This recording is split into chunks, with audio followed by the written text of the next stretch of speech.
Oke, selamat pagi anak-anak semuanya. Pagi, Pak. Gimana, apa kabarnya hari ini? Sehat-sehat? Sehat. Ada yang kurang sehat? Tidak. Coba Bapak mau lihat perasaan kalian dengan yang digambarkan dengan wajah kalian. Berarti semuanya gambarnya gini ya. Tersenyum. Jadi kalau tersenyum, Bapak harap sampai akhir pelajaran kita nanti kita belajarnya dengan tersenyum. Oke, sebelum kita mulai, Bapak minta ketua kelas silakan dipimpin dengan doa. Siap, gerak. Mari kita berdoa menurut kepercayaan masing-masing. Berdoa mulai. Bismillahirrahmanirrahim. Rabbi zidni ilman warzuqni fahman. Rabbi sholli sadri wa yassirli amri wahlul uqdatam min lisani yafqahu qawli. Amin. Selesai. Kita mulai, Bapak mau nanya, ada nggak yang tidak hadir hari ini? Ya, kami yang hadir. Hadir sama Ramadan. Al-Maidan ya. Kalau yang khawatir kenapa dia nak? Kalau Ramadan? Izin kemana? Oh, ada perlombaan MTQ ya? Baik, mudah-mudahan Fatir bisa cepat sembuh, Ramadan bisa menang dalam perlombaan.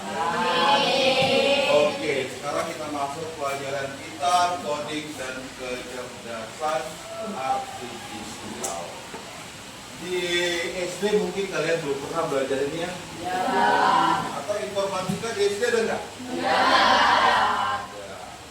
Coding dan kecerdasan artifisial ini agak-agak mirip dengan informatika. Cuman coding dan kecerdasan artifisial ini akan dijadikan mata pelajaran pilihan.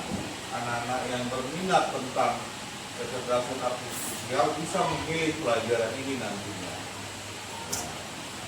Jadi untuk memulai pelajaran coding dan kecerdasan artifisial, yang pertama topik yang kita bahas adalah berpikir komputasional. Itu tujuan pembelajaran kita. Yang pertama, anak-anak dapat mengembangkan berpikir komputasional melalui aktivitas amplak. Itu dia. Yang kedua, anak-anak Bapak dapat mengembangkan kemampuan pemecahan masalah secara sistematis dan logis. Intinya di sini, nah, yang dikatakan berpikir komputasional itu adalah sistematis dan logis. Jadi setelah belajar itu nanti anak-anak bisa dapat berpikir komputasional dan mengembangkan pemecahan masalah secara sistematis dan logis. Bisa nanti kan supaya ini dapat tercapai, maka kita harus serius untuk belajar. Oke, kita lanjutkan. Apa manfaatnya? Belajar nggak ada manfaat, sama aja dengan tidak kan? Nah, sesuatu kita lakukan harus ada nggak manfaatnya? Harus. Belajar juga. Manfaatnya yang pertama melatih kemampuan memecahkan masalah secara terstruktur. Secara terstruktur tahu nggak nak? Gimana maksudnya secara terstruktur itu? Nah, termasuk dia rapi. Jadi ada masalah, langkah-langkah apa yang harus dikerjakan dulu. Yang kedua, meningkatkan kemampuan bernalar kritis dan logis. Dan yang ketiga, membantu dalam pengambilan keputusan berdasarkan data. Jangan memutuskan sesuatu itu tanpa data, ya kan? Harus ada datanya. Bapak memutuskan misalnya di kelas ini harus bersih, datanya apa? Datanya selama ini misalnya sampah berserakan di kelas ini, gitu. Jadi berdasarkan data diambil sebuah keputusan. Itulah manfaat pelajaran kita kali ini. Oke, Bapak bertanya sekarang, siapa di sini yang pernah menggunakan ChatGPT atau Gemini AI? Rata-rata. Coba si Sekar, untuk apa biasanya digunakan ChatGPT?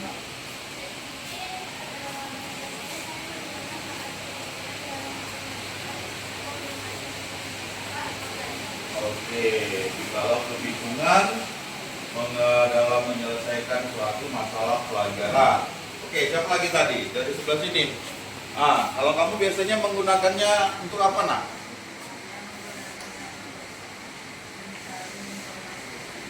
Mencari informasi. Yang di sebelah sini. Kamu, siapa tadi yang sebelah sini? Enggak ada? Dari yang perlima. Untuk mengerjakan PR. Oke. ChatGPT ketika kalian gunakan, apakah kalian bilang kerjakan PR saya? Gimana cara menggunakannya, coba? Ayo, siapa yang bisa ngasih pendapat? Kalau kalian menggunakan ChatGPT, apa yang kalian lakukan dalam menggunakannya? Silakan. Meminta dia menjelaskan lebih detail. Cara mintanya gimana? Tolong yang dijelaskan lebih detail itu apa? Jadi misalnya saya punya tugas tentang menggunakan menggunakan kacu, umpamanya kacu dalam baju pramuka. Bagaimana caranya? Kan jelas kan? Kalau kalian di dalam menggunakan ChatGPT itu, tolong jelasin kacu itu menggunakannya gimana? Mana lebih bagus atau jawaban ChatGPT itu lebih terarah kalau kalian, saya anak SMP kelas 7 ingin menggunakan kacu dalam seragam pramuka saya. Tolong jelaskan cara penggunaannya. Mana jawabannya yang lebih jelas? Yang pertama atau yang kedua? Yang kedua, kalau perintahnya lebih jelas, berarti jawabannya juga lebih jelas. Misalnya, sekarang kamu ke majelis guru, tolong ambil buku Bapak. Jelas nggak itu? Mana lebih jelas? Sekarang kamu ke majelis guru, buku Bapak letakkan di atas meja Bapak, warna bukunya warna biru, warna bukunya warna biru, di atas buku itu ada Bapak letakkan pena. Mana lebih jelas? Yang kedua, kalau yang pertama Bapak bilang, tahu nggak Sekar buku mana yang mau diambil? Karena di meja Bapak banyak bukunya kan? Begitu juga dengan ini. Harus paham. Kita lanjutkan.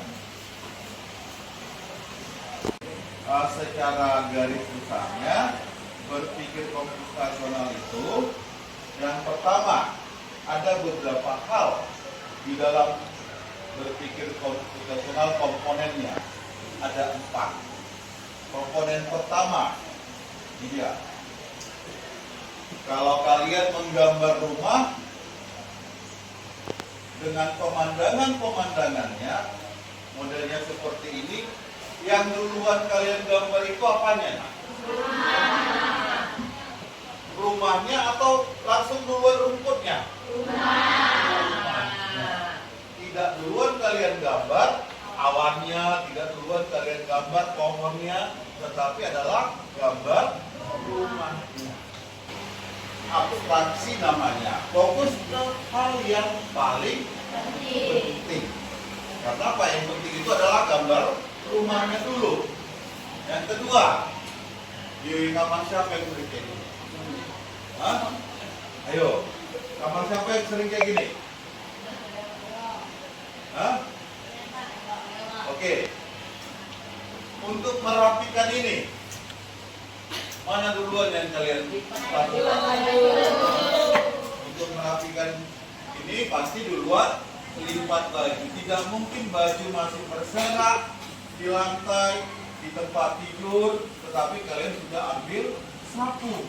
Ya kan? Ketika kalian lipat baju nanti lantainya kotor. Itu kan? Jadi dia ada urutannya. Yang pertama lipat baju. Habis itu baru nyapu. Itu dia. Tidak menyapu dulu, baru melipat baju. Langkah-langkah itulah dikatakan dengan komposisi. Membagi tugas besar menjadi bagian-bagian yang berikutnya. Nih, hari Senin, Rabu, Jumat. Kegiatannya. Kegiatan hari Senin upacara, kegiatan hari Rabu olahraga, kegiatan hari Jumat pramuka.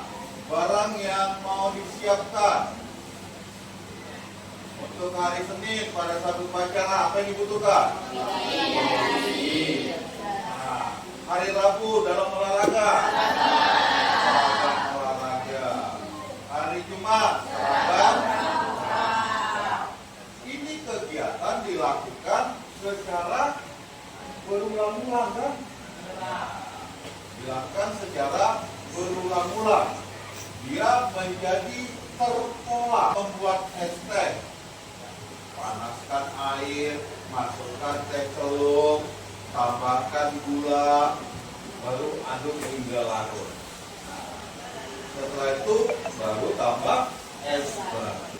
Inilah dinamakan dengan algoritma. Oke, jadi ada empat kegiatan: abstraksi, dekomposisi, pola, dan algoritma. Oke, sampai di sini ada yang mau ditanyakan? Oke, kalau tidak ada yang mau ditanyakan, supaya lebih mengetahui, supaya lebih memahami akan bagaimana konsep berpikir komputasi ini, Bapak akan mengasih kalian namanya lembar kegiatan peserta didik atau LKPD. Dibuat, dikerjakan secara berkelompok. Kalian ada berapa orang, Nak? 30. Oke, 30. Dalam 33 dua hadir ya, jadi 31. Jadi ini 5 orang satu kelompok, langsung balik aja Nak. Nah, ini 3 orang satu kelompok, ini 4 orang, 4 orang, ini 3 orang, ini 4 orang, 4 orang, 4 orang. Oke? Atau ini satu ke sini kita, biar 4-4. Untuk kelompok ini untuk kelompok ini langsung balik aja kursinya lah. Kursi saja dibalik.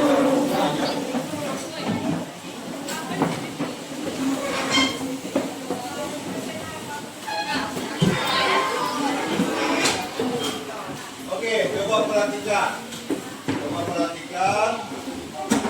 Tadi ada 4 pilar dari berpikir komputasi kan?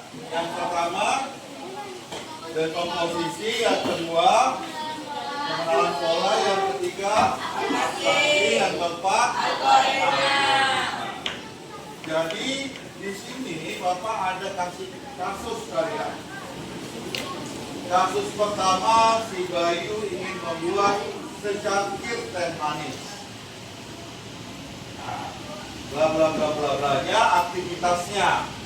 Buatlah dekomposisinya apa, pengenalan polanya apa, abstraksinya apa, algoritmanya apa.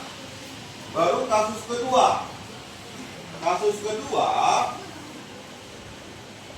Kasus kedua di sini kelas 78 ditugaskan membuat sebuah pojok baca di kelas. Oke. Bagaimana langkah-langkah berpikir komputasi yang dapat dilakukan agar pojok baca tersebut dapat selesai dengan baik? Apa langkah-langkahnya? Apakah mulai dari mengumpul bukunya dulu, atau membuat raknya dulu, atau membuat hiasannya dulu? Terserah. Langkah-langkah yang menurut kalian mana duluan? Tidak berarti kelompok 1 dengan kelompok 2 langkahnya sama, tidak harus.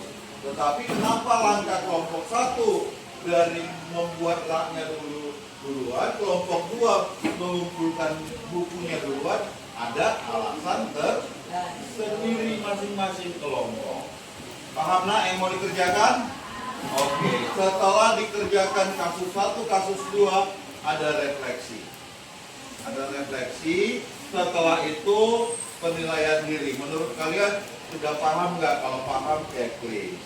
Baru buatlah kesimpulan dari diskusi kalian.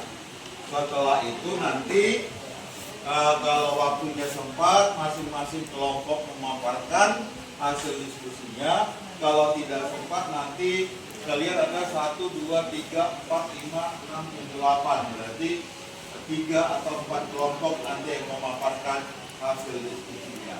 Paham? Oke, silakan dikerjakan. Nah, dikerjakannya langsung di sini aja nak.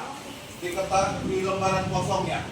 Ya, mulai dari lembaran kedua kan kosong tuh di bawah nama. Nah, oke, silakan dikerjakan. Ini kan satu kan?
supaya kalian paham ya tempat itu.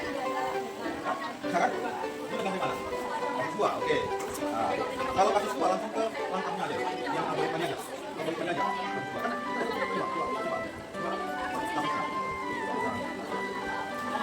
Langkah-langkah bentuk komputasi dapat kita ada perbedaan. Oh, ya udah terserah kalau kalian mau buat mulai dari aku gitu. Oke? Cuman kalau langkah-langkah itu kan di sini. Enggak, ini kita langkah-langkah.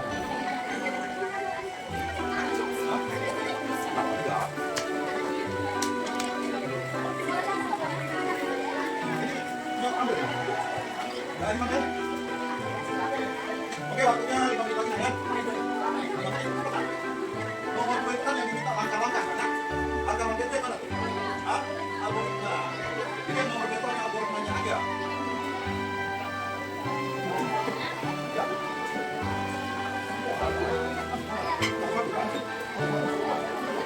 Komposisi. Komposisinya. Pelan-pelannya.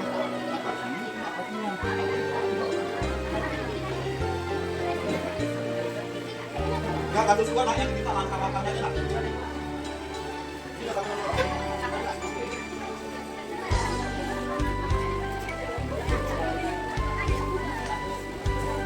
Ini dua. Yang membuat sebuah pedoman. Langkah-langkah. Bagaimana langkah-langkah? Langkah-langkah.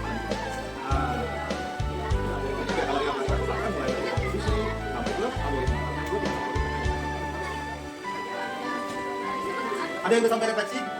Belum? Udah sampai refleksi? Dua. Kasus dua. Refleksi juga.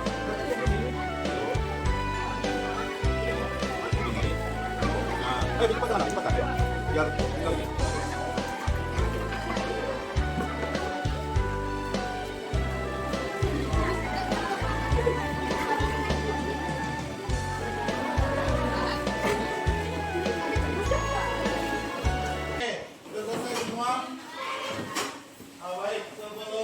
Lanjutkan presentasi kita, coba semuanya berdiri. Semuanya berdiri. Kita sebentar untuk speaking ya. Speaking karena tadi sudah serius berdiskusinya supaya agak rileks sedikit. Supaya agak rileks sedikit dan konsentrasi. Oke.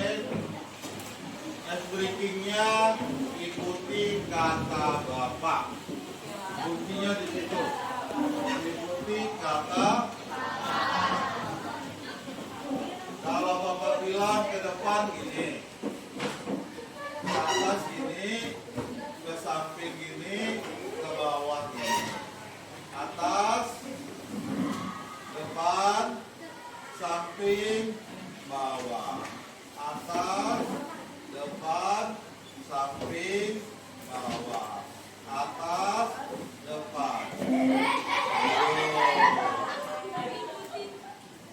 Samping, bawah. Depan, samping, atas, bawah. Oke, tepuk tangan. Oke, silakan duduklah. Kita lanjutkan. Untuk memaparkan hasil diskusinya. Karena ini ada 3 blok ya, 3 blok lah Bapak bilangnya. Blok 1, blok 2, blok 3. Karena waktu kita sudah tidak banyak lagi, kita mulai dari blok 1. Bapak minta kelompok 2 silakan ke depan memaparkan hasil diskusinya. Terserah mau semuanya atau perwakilan di sana, terserah.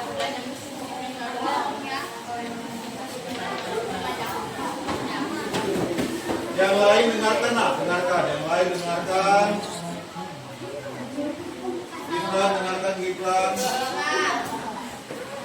Assalamualaikum warahmatullahi wabarakatuh. Waalaikumsalam warahmatullahi wabarakatuh. Kami dari perwakilan blok 2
saat sholat.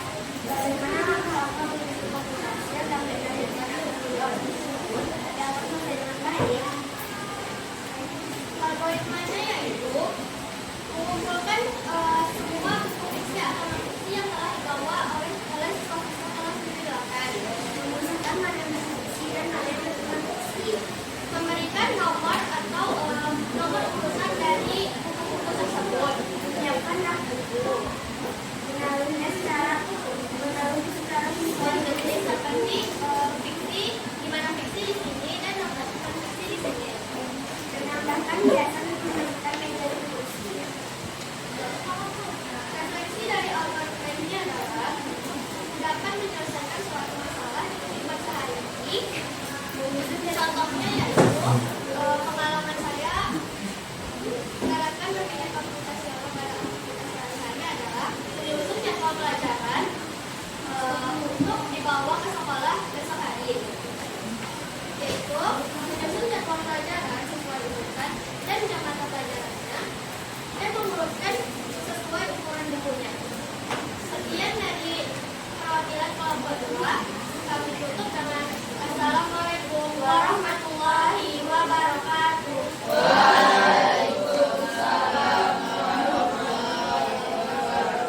Tepuk tangan untuk kelompok 2. Di dalam kehidupan sehari-hari, kelompok 2 menggambarkan bahwasanya mereka melakukan pemikiran komputasi ketika menyusun buku yang mau dibawa ke sekolah, di mana mereka menyusunnya berdasarkan jadwal mata pelajaran pada hari itu dan juga berdasarkan besar kecilnya bukunya. Itulah susunan yang di dalam tas kelompok 2 lakukan. Oke, terima kasih kelompok 2. Kami persilakan kelompok 5 ya. Oke, perwakilan dari sebelah sana, kelompok 5 maju ke depan. Silakan Nak. Terserah mau bertiga boleh, mau sendiri boleh, mau berdua boleh, terserah. Oke, silakan.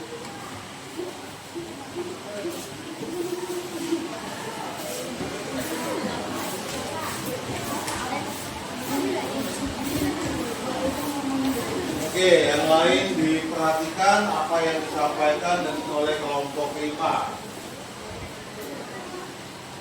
Oke, silakan. Ini dari kelompok 5 adalah untuk mempresentasikan cara bikin komputer senang.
Oke, terima kasih kelompok 5. Kelompok 5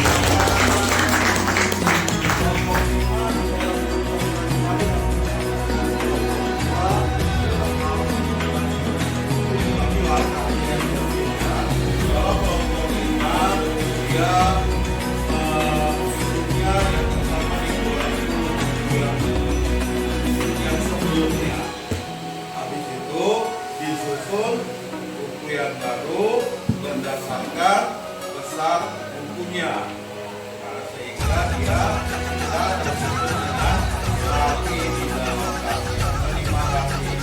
Dan kelompok terakhir dari dari bagian ini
dalam memasak nasi goreng karena mereka perempuan mungkin semua dan pintar-pintar masak, ya kan? Mereka mencontohkan dalam membuat nasi goreng dengan langkah-langkahnya. Oke, baik anak-anak semuanya, Bapak rasa kalian sudah mengerti, kalian sudah memahami bagaimana berpikir komputasional. Ada 4 komponen berpikir komputasional. Yang pertama kelompok 1 apa? D. Komposisi. Yang kedua pengenalan pola. Yang ketiga apa? Atraksi. Yang keempat algoritma. Jadi ada yang bisa membuat kesimpulan tentang pelajaran kita pada pagi hari ini? Amran. Berpikir komputasional membantu kami memecahkan masalah-masalah besar secara efisien dan logis. Dengan memahami dekomposisi, pengenalan pola, abstraksi dan algoritma, 4 elemen ini membantu kami menyelesaikan masalah dengan lebih mudah. Oke, dengan berpikir komputasi, si Amran katanya tadi bisa terbantu menyelesaikan masalah sehingga masalah tersebut dapat terpecahkan dengan lebih mudah. Itulah kesimpulan pada pelajaran kita hari ini. Bapak berharap dengan mempelajari berpikir komputasi ketika anak-anak di dalam kehidupan sehari-hari bisa menerapkannya, apapun masalah yang dihadapi dapat terselesaikan dengan mudah dan efisien. Terima kasih, mungkin itu aja yang bisa kita pelajari pada pertemuan hari ini. Pertemuan berikutnya kita akan mempelajari tentang konsep dasar kecerdasan artifisial. Konsep dasar kecerdasan artifisial itulah yang akan kita pelajari pada pertemuan berikutnya. Terima kasih dan selamat siang. Siang, Pak.